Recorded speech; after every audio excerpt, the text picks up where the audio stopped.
Hey, good morning, everyone, and welcome to Euronurse. I'm your host, Vic Sinise. Glad to see you on board. Hey, you probably noticed the background's a little different here. I'm doing a remote. This is coming to you from Charleston, South Carolina. Probably can't see out the back, but that's facing towards the ocean. A little creek behind us, not right on the ocean. But anyway, it's a neat place. Hey, if you're watching us live, welcome to the show. We come to you every Saturday at 9 a.m. Central Time. Of course, I'm at 10 a.m. now because I'm in the different zone, so it's throwing me off. But be sure to hit the subscribe button and welcome to the show. If this is your first time checking us out, be sure to go to our website at euronurse.com and let us know how you like the show. You can put comments and questions through there. You also the best place to go to find all of our past episodes. So check that out to check out any of our past episodes. If you want to listen to us in your car, no problem. You can check us out on our Euronurse Plus area. The Plus area is where we go to put up all of our episodes in an audio version, and you just check those out. So go ahead and look at our Euronurse Plus area for those shows. This is where I normally would bring in the experts to meet with everybody, but guess what? I'm the only expert. So I'm going to ask our at-home crew that are watching it live that if you have any issues or problems with the show, let me know in the comments section. I'll be monitoring that. Like if suddenly you can't hear me, because again, my experts have all had issues with getting on the show not because of the remote, fortunately, but Andrea, I think, just flew back home from Paris, and John Lynn's at the AUA, and I know Lori had something going on at home. So you got to deal with just me. Now, it does give us a unique situation in that if anybody in the audience wants to join the show, they have a camera and a mic, and later on during Q&A want to come on live, just put that in the comments section. Supposedly I can do that. I haven't tried it before, but this will be the day we can try it. Otherwise, no problemo. I'll be glad to handle the questions just myself. You'll get my opinion, but I'm the speaker for the show, so I guess maybe my opinion is one that matters. So great. Since I won't be doing much more introduction than my own, for those of you that may be new to the show, I am a registered nurse, have been involved in urology for the past 40 years. And this was my way of paying it forward. And it's been really kind of a fun adventure to be able to see everybody and talk to everybody every week. And the show is doing great. So I'm going to go and switch us over to the actual show. Now, I did pre-record this because I was worried that I might not be able to get things to work here online. So I'm going to be playing the pre-recorded part of it. So you'll notice the backdrop will change, but I'll be coming back on live. So here we go. All right. Well, let's get into our talk here. So we're going to talk about Botox for overactive bladder. I got some tips and tricks for you.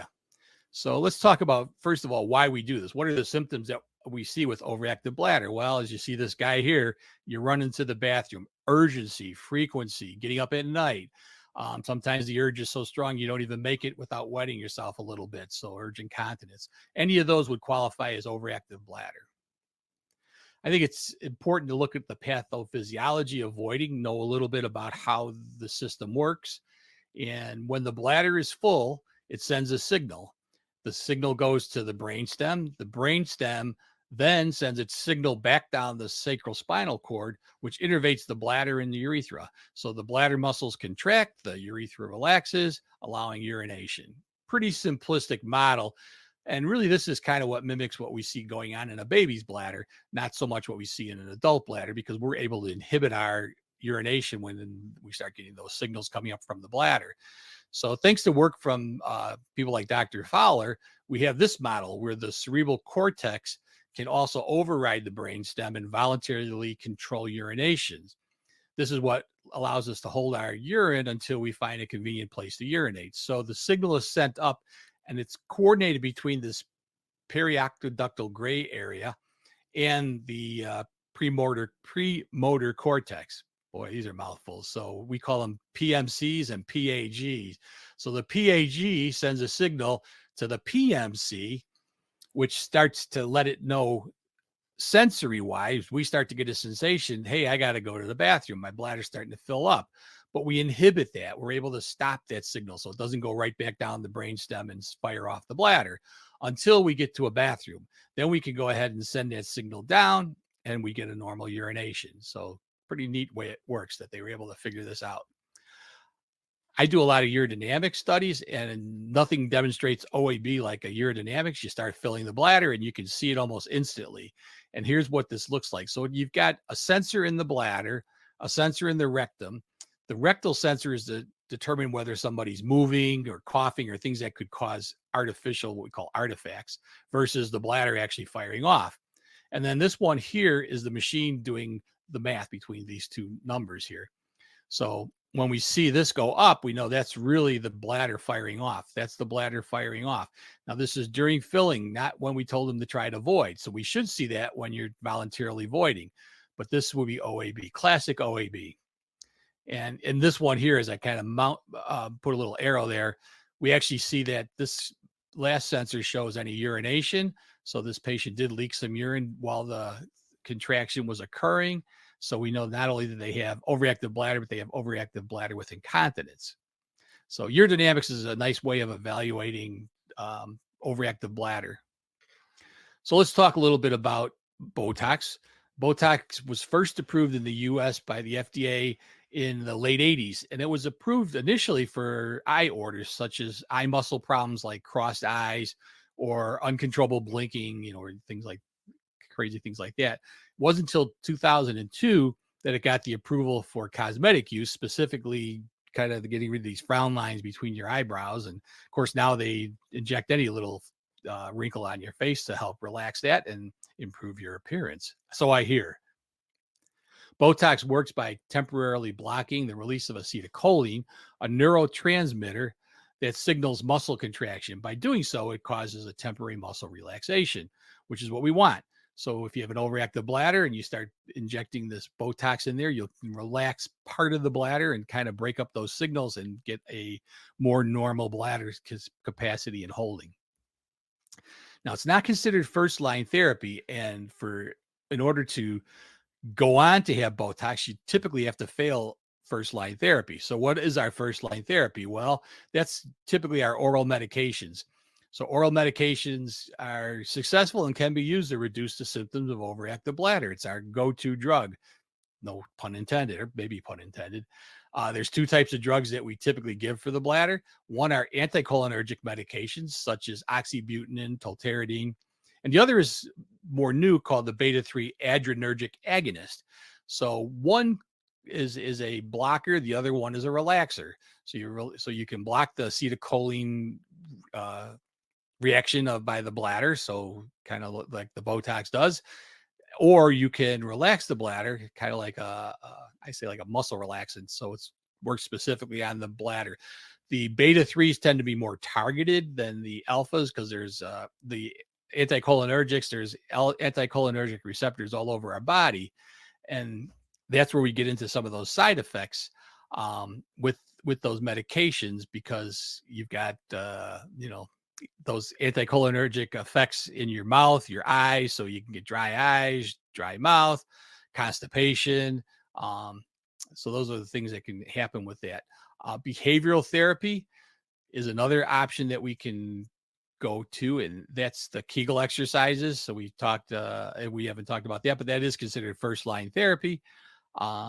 Teach somebody how to do Kegels. You can actually get good effect if you do them, but you got to keep doing them. That's the problem. So with the medication side effects, and people drop out and get tired of taking the drugs. With the behavioral stuff, people get tired of exercising and doing it because it may work, but once you stop, it may not keep working. So what do we do to select our patients? Well, medical history, physical exam. We talked a little bit about that. Urodynamic test can help in evaluating this, and some shared decision making makes a lot of sense. If the patient buys into the treatment, it's a lot better that they're involved in the decision of what they're going to try and how we're going to go about this. So some patient advocacy here. Most insurances only require failing one OAB drug, so that's enough to go on to second line therapy and try something like Botox. And we do know that failure rates are pretty high with the drugs based on side effects, as we talked about. And, sometimes just people getting tired of taking medications and stop them. So all sorts of reasons that we fail them. Sometimes it can be cost. Some of these medicines are more costly, like the betas are less coverage on, for Medicare patients. We also worry about things like the anticholinergics can be increased risk of dementia in our elderly. So there are some good reasons that we might not want to put them on that. So let's talk about how we do this, the procedure. Now, what I put together is what I call my Botox checklist. And I have all of our employees that are assisting with Botox go ahead and run through this whole checklist with people. The big thing is that you want to make sure that, number one, they're not taking any blood thinners. Really important, because you're going to be sticking needles all over the bladder. And if it starts to bleed, you're not going to be able to see from the first needle stick to the last needle stick very well. So you won't be able to get good placements if you can't see, because you got this cloud of blood in the urine. If you ever looked through a cystoscope when somebody's got blood in the urine, it's like a cloud you're looking through. So almost like smoke. So you want to make sure they're off their blood thinners. So they aren't, it's a dead stop. The second thing is urinary tract infection. You want to make sure you check their urine, make sure there's no urinary tract infection, because that also puts them at risk for sepsis. You're sticking needles in, and if you try to go through a contaminated urine, you could push that bacteria into the bladder wall. So that's another stop. Any of those, it's canceled. Come and reschedule it. But let's assume that they've stopped their blood thinners, their urine's clear. So we're going to go on and do the procedure. Here's the way I recommend that we do it. We've gotten through our two first big stops. Now you can go ahead and place a Foley. I like using a Foley. You can use an intermittent catheter, because you're going to instill lidocaine in the bladder. That's really the only and the best anesthetic necessary for this. The lidocaine does a great job of numbing up the bladder. So you put I say 20 mLs, anywhere between 20 to 60 is what I've read, of 1% lidocaine, and reconstitute your Botox once you've put the lidocaine in the bladder, because it should sit in there about 20 minutes. And this gives you plenty of time to reconstitute your Botox, get all your equipment assembled. Then you drain the bladder. You're going to flush the bladder to get the lidocaine out with another 30 cc's of sterile saline, and then remove the Foley, and the patient's ready for the doc to come in. Again, drop your lidocaine in advance. I said anywhere between 20 to 60 cc's. Sometimes if patients have a lot of contractions, it can be a little bit tough to get them to hold 60 cc's. But anyway, see whatever your particular doctor's liking is, that's what you go with. Again, it should stay in the bladder for about 20 minutes to really get a good relaxation or numbing effect to the bladder. As I said, you have to assemble the equipment that you need. The equipment that you need for this, we use ours. We use a video scope for this. It's because we're doing it with the doc, we're assisting. So both people really it's helpful if they can both see. Otherwise, one person's working blind. This is the rigid scope that we use. We don't use it very much. We started out with it, but we don't use it very much anymore. But I thought I'd include it because some people might. This is kind of a handy injector type thing. You put the needle through there. You can see this thing right here the needle goes right through the scope, and this little hand grip allows them to push the needle in and out of the bladder that way. Again, we do flexible scope for all these now. The needles that we use is this Injected, and then this Coloplast bony needle. Either one of those are fine. What it has is this little adjustment right here where you can click the needle all the way out, so it's not protruding at all, to different measurements on here as to how far the needle sticks out beyond the end of this thing here. So there you can kind of see what it looks like all assembled and ready to go. And this is what that needle looks like when it's retracted, and this is when it's extended. So typically once they're in the bladder and they're ready to go, we go ahead and extend it to whatever level they want it. Ours is always uses it all the way. So how do you mix Botox? Well, I got a video. This came from their website, the company that makes Botox. So I borrowed their video, but I did chop it down a little bit, so it's a little less boring. But anyway, here it goes. Botulinum toxin A only Botox is the only neurotoxin with FDA-approved urologic indications. To determine whether you're using Botox, look for the holographic film on the vial label that contains the name Allergan within horizontal rainbow colored lines. Note that the Botox vial may appear to be empty prior to reconstitution because it contains a small amount of crystals. Do not reconstitute Botox until ready for use. Prepare Botox using aseptic technique. Wipe the top of the vials with an alcohol swab. Draw 10 ml of 0.9% non-preserved saline solution into the syringe and inject into the 100-unit Botox vial. It is important to remember that the vial is prepared with a vacuum inside, and the vacuum should automatically draw the saline into the vial. If for some reason there's no vacuum, do not use the vial. Contact Allergan customer service at 1-800-433-8871. Mix gently by swirling the Botox. Do not shake. You may need to vent the Botox vial to more easily withdraw the reconstituted Botox. Draw 10 ml from the 100-unit Botox vial of reconstituted Botox into the 10 ml syringe. Draw an additional 1 ml of saline into a separate syringe for final injection flush.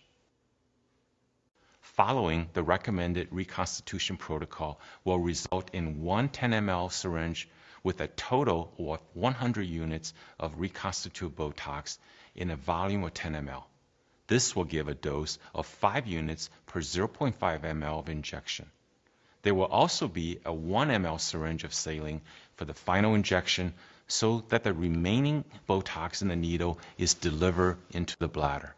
So there you have it. So now let's talk about the actual administration of the medication. Again, we're using their video, but I think they did a nice job. So why recreate the wheel? Single Botox treatment can be delivered with rigid or flexible cystoscope and consists of 20 intradetrusor injections of 0.5 ml each. Using this protocol as described will result in an injection dose of a total of 100 units of reconstituted Botox. The technique that will be demonstrated reflects the evidence-based approach from the pivotal trials. In this module, we will demonstrate the use of a flexible cystoscope. This is an example of the typical equipment setup required for the procedure using the flexible cystoscope. You will need a flexible cystoscope with a working channel, light cord, and light source. When using a flexible scope, you may also need a water stopcock to prevent leakage of saline from the working channel. Local anesthetic jelly is often applied to the urethra before insertion of the catheter. 1 to 2% lidocaine is instilled using a straight catheter with a catheter tip syringe. Typically, the appropriate volume ranges from approximately 40 to 60 ml. The instilled lidocaine should be left in the bladder for at least 20 minutes before starting the Botox injection. The bladder is then drained of lidocaine, flush with saline, and drain again to empty any remaining lidocaine or urine. Now, instill the bladder with enough saline to visualize the bladder wall, avoiding overdistension. If the bladder is overdistended, it can be difficult to visualize the infiltration. The proper amount of saline varies by patient. Typically, the appropriate amount of saline ranges from approximately 75 to 200 ml. You should fill the bladder enough so the bladder walls won't collapse in with folds, but not full where the patient is distended and uncomfortable. Load the needle through the back of the cystoscope into the injection port. For flexible scopes, be sure to take precautions when loading the needle so you do not damage your lens or working channel. Ensure that the needle tip is fully retracted prior to inserting down the working channel. When using a flexible scope, it can be helpful having an assistant depressing the syringe upon your order while you are working with the cystoscope and needle. Attach the syringe of the reconstituted Botox to the injection needle. Be sure to prime the needle to remove the air bubbles. Needle tip lengths can range from 2 to 8 millimeter. However, a 2 to 4 millimeter tip is usually preferred. Under direct cystoscopic visualization, insert the needle approximately 2 millimeters into the detruser after penetrating the submucosa. When injecting the needle, you should see a subtle rise in the bladder epithelium. If the injection is too shallow, a blistering effect of the urothelium may occur.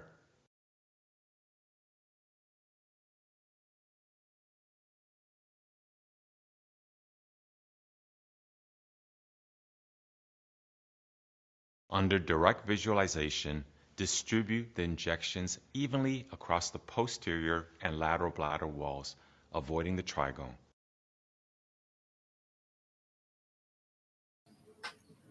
So I sped it up a little bit, but you can see where this is helpful to having video if you're assisting, so you can actually see when the needle gets touched and buried into the bladder wall. That's when you inject that half cc. So really quick procedure. Not as quick as it is when you put it in high speed, but it's definitely a quick procedure.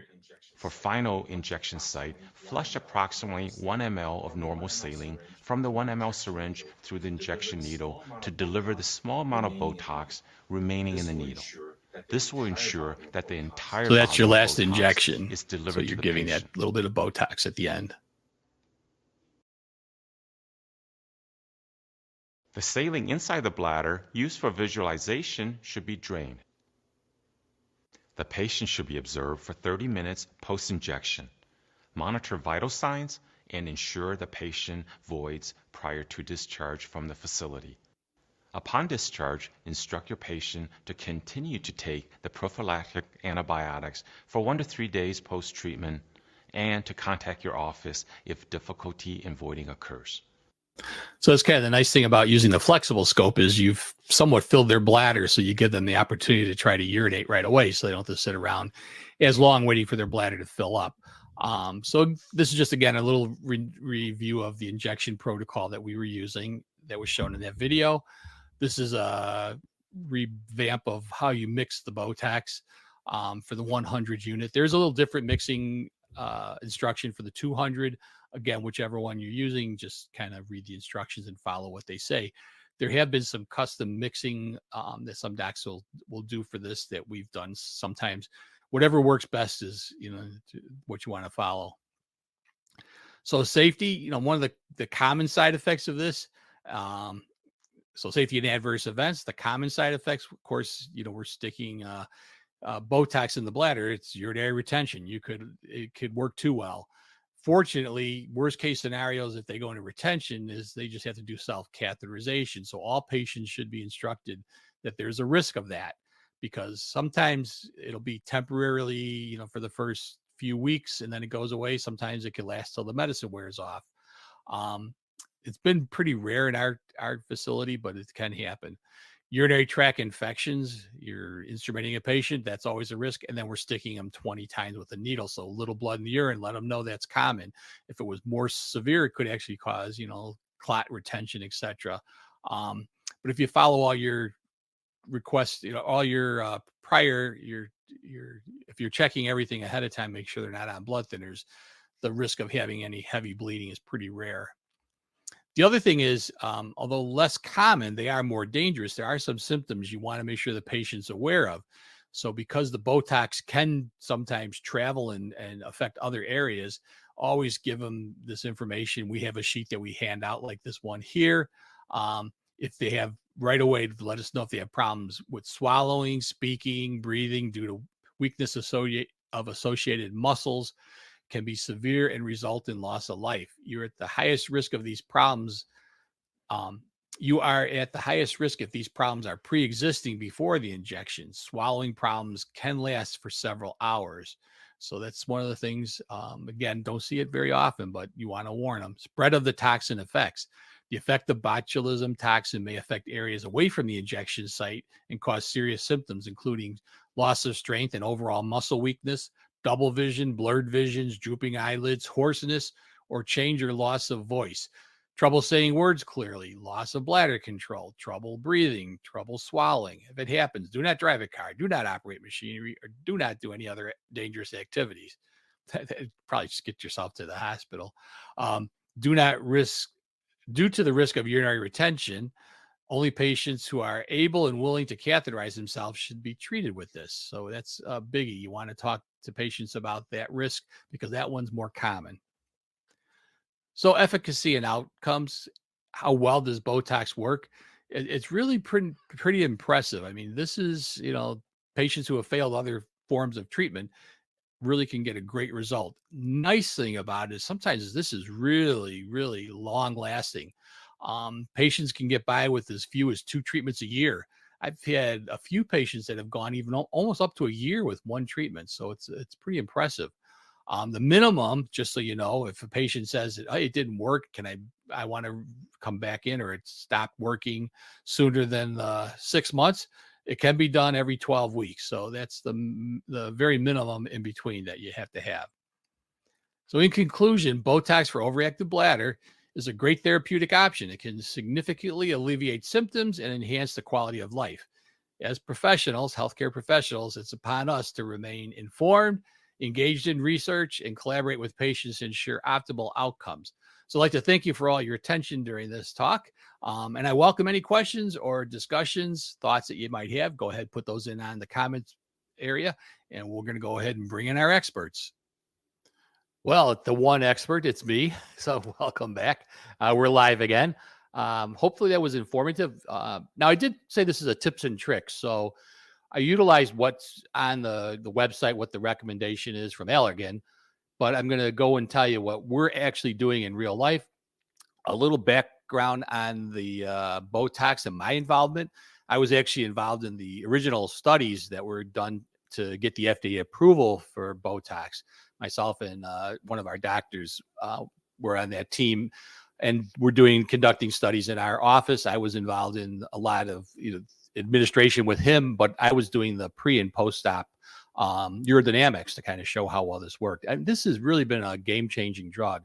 And it's one of the things that I really enjoy in this field is the things that are game changers. Now, experience makes a big difference. Now, of course, Botox has been around for quite a while. I can't even remember when I did the trials. It was a long time ago.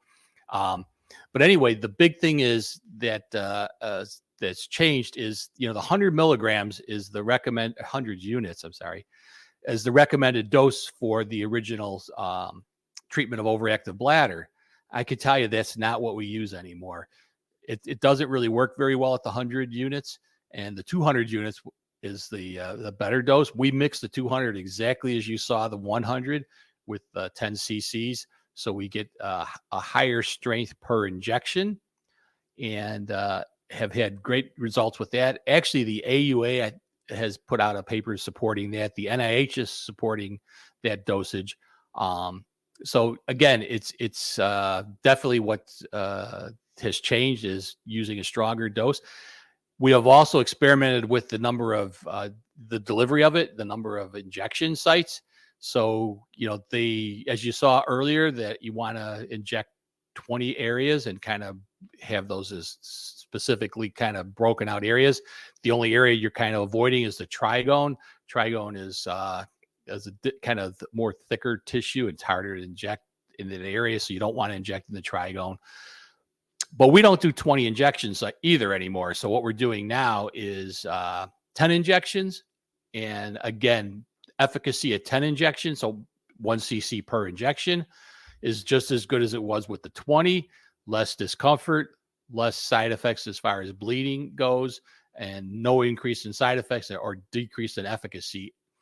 And actually, I was talking with I don't do the Botox anymore because I'm semi-retired and I haven't been involved with it. But I was talking to the doc in our office who does these, and I said, "Hey, has anything changed since our last time that we were doing them together?" He says, "Actually," "I'm trying now to do it in just 5 injection sites." He's had a few patients he's done this with, and he says it seems to be working just as good as it did when we were doing the 20 or the 10. But he said the real key is to, if you can get the insurance companies to cover it, start with the 200 unit dose. Now, everybody's going to do their own versions of this and have their own comfort levels. Again, we've been doing a lot of this, so we've been modifying the routine because we've had the experience. So Again, let's open this to questions. So you guys are my expert panel. Bear with me. I'm going to bring these up on screen so I can read them. Tabo, hey, welcome. Tabo's one of our newest viewers. I like that post Botox handout and have the patient stay for 30 minutes. Our clinic doesn't do a good with about that. So not quite doing that. When patient's done, it's goodbye and see you later. Yeah, we like to have them hang around. I got to tell you that I can't, outside of urinary retention, I can't say I've seen a severe side effect, but I'm sure it's happened to somebody out there. So again, keep that in mind. But yeah, the handout's huge. I think that's always, I'm a big give patients information to take home. I actually started the Euro Patient podcast as a way to distribute all this patient education that I produced throughout my career. So we do a little video talk. It's on at 10:30 for patients, and there's a handout for everything that I talk about. And Botox will be coming up as one of my instruction things. Raj, welcome to the show. Thanks. 300 units of Botox. Again, there is all sorts of different mixtures. Are you using the 300 for overactive, Raj? I'd be curious about that, because I know we're pushing the dose higher. So when you're not getting the efficacy. Also, I'd be interested, anybody out there, how often you have to re-inject patients. The length of time. Typically, we see patients getting good results for a year, some patients, and most for 6 months. Now, you can't give it any sooner than 12 weeks, and there's a few that are. But, think about the difference in quality of life. You don't have to take a medication. You don't have to remember to take a medication, and you don't have side effects. You're not dealing with the dry mouth and the dementia or memory issues that you can get with some of these pills. So really, really big fan of that. All right, Susie, welcome to the show. Any tips on mixing the Botox? Botox is the simplest thing there is to mix. The one thing you don't want to do, and you're tempted to do it, is when you are injecting into or taking something out of a vial and mixing it, you always want to expel the air, or you want to, draw back. Add air to it so that you don't have a vacuum created. This is vacuum sealed. And just like you saw in that video, full syringe, just pop it in. You'll see the syringe put itself in because it's vacuum sealed. The other thing that I will say is that's a little different with the Botox is you look at it and you think you got gypped. There's nothing in there. And it's you can see it. It's like almost like a film on the bottom. It's so hard to see. It's just crystals. It really is, like they say. All right, Heather, welcome to the show. Our clinic doesn't do, maybe there's 3 Botox in the clinic anymore, or they don't do Botox in the clinic anymore, only in the OR. But it's important that patients know how to self-cath before Botox. Good point.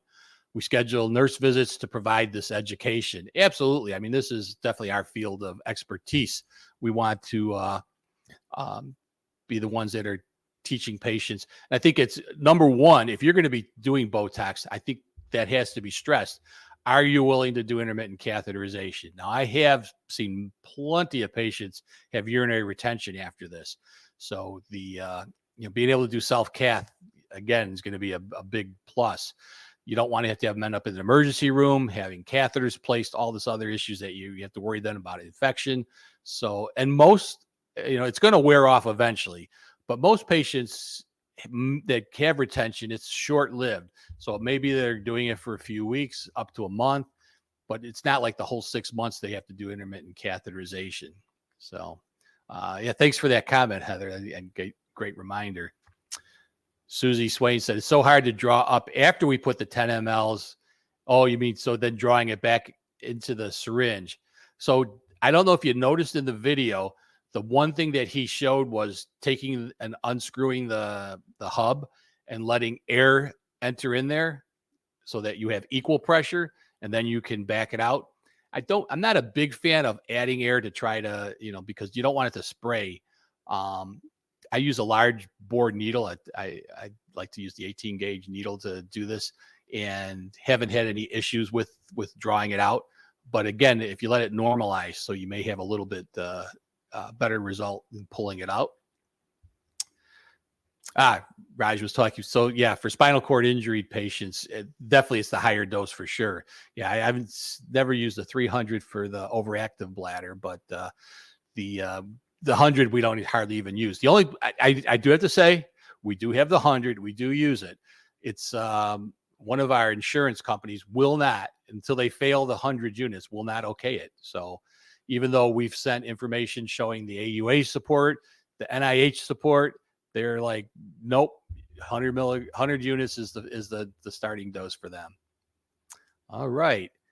So I don't know if we have any other questions. Feel free to put those into the it's been a great discussion. Normally it's fun to have my experts, but again, people are busy, just like myself, except I make sure that I take my vacation time and still get on the show. All right. Heather said, who assists the doctor with injecting the Botox? RN, LPN, NP. In our office, RN. I think that makes a lot of sense. And I did mention, if you're doing this, really the best way to do it, doctor-nurse combo, and the having a video system. If you're trying to do this, because you could do it without, the doc can look and just say, okay, push. But as you saw in the beginning, you want to get the air out of the injection syringe. So when you can see it, you can see when it stops bubbling, so you're not putting too much to push out. Also, when you you can see when that needle is buried, when to push it. So it's just you got that visual assist that way. So it makes the most sense. Raj is putting that. Yeah, add in the comments who's helping out. That makes a lot of sense. I strongly support it being a nurse in the office. I do know that a lot of offices are now switching over to using medical assistants to help out with things. I mean, I can't say that a medical assistant who's trained and been helping the doctor can't do this. There's, since you're injecting with the physician, is really not a reason. But I think that there's a lot of training that goes into this, post-op instructions and things to the patient that I kind of like to have that nurse involved. Pre and post-op urodynamic study. Yep. Again, do you need a post? And I did post urodynamic studies for the actual study. Do you really need a post urodynamic study after giving Botox? It's a lot of help ahead of time, so you really know that the patient truly has overactive bladder and not something else going on. But post, I don't know that there's any reason that I would want to put somebody through a urodynamic study who says, hey, I'm great. I'm not getting up and urinating every, hour, every 2 hours. I've got control of my urine. My symptoms are so improved. What are you proving at this point that if there's nothing there? Don't do. I always say, excuse me, don't do a test for the sake of a test. If you're not going to act on the results, it's a wasted test. I kind of go through this with things like blood tests and etc. If you're going to get a PSA, but you say, well, I don't care what the number is, I'm not going to ever have a biopsy. Why get the PSA to start with? You've got to act on the test. And the same thing, why do a urodynamics test on somebody who's treated and running, everything is working fine, unless somebody's got a good comment for that. All right. Well, it's been a great show. You guys helped me out here. Audience sometimes is a little shy when you start the questions. That's where the experts help get things going. But you guys were great. Got those questions in right away. So that helped quite a bit. And if there's no other questions that I see pop up, I'm going to go ahead and switch over to a little plug for next week's show, which I will not be presenting on. So I get a week off for sure. Anyway, here's what's going to be up next week. The unveiling of MRI-guided prostate biopsy secrets signifies a paradigm shift in prostate cancer management. It ushers in an era of personalized medicine and tailored interventions. Unlike traditional blind biopsies, MRI-guided techniques offer a comprehensive view of the prostate gland's architecture. This enables clinicians to target suspicious regions with unparalleled precision. MRI-guided prostate biopsy not only enhances diagnostic accuracy but also facilitates risk stratification, enabling clinicians to identify aggressive tumors early and devise tailored treatment strategies accordingly. Join us next Saturday at 9 a.m. Central Time at uronurse.com to learn more. So yeah, I'm looking forward to that one. Now we've used MRI fusion, where you take the ultrasound and the MRI images and you fuse them together to do your biopsy. But this is doing a biopsy under MRI guidance. I'm really interested to see how they do that and find out more about urology myself. So join us next week to learn more about MRI guided prostate biopsy. Until then, hey, everybody, go out and enjoy this beautiful weather. Summer's here. And hey, by the way, I think Susie Swain had this comment in there. May the 4th be with you. Today's May 4th.